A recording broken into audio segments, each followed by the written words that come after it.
Recipe for disaster: Lulu and Leo. Lulu wanted cookies, soft and sweet, so she called her friend Leo to help her eat. Leo the lion roared with delight. "I'll bake with you. It'll turn out just right." They grabbed the flour, sugar, and eggs, but Leo spilled milk all over their legs. Poof went the flour, white as snow. It covered Leo from head to toe. Lulu laughed till her tummy hurt as Leo slipped on the kitchen dirt. He tried to whisk, he tried to stir, but the spoon flew out and splashed on. The oven beeped, the cookies burned. That's not the taste I really yearned. They opened the door. Smoke everywhere. Cookies were crispy beyond repair. Leo looked sad. His mane drooped low. "Maybe I'm not a baker, you know."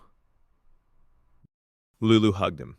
"Don't feel blue. Baking is fun when it's me and you." So he cleaned the mess and baked once more, this time together. Sweet cookies galore.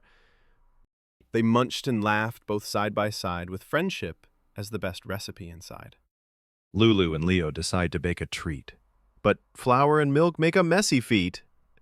Through laughter and teamwork, they learn one thing true: the sweetest recipe is friendship with you.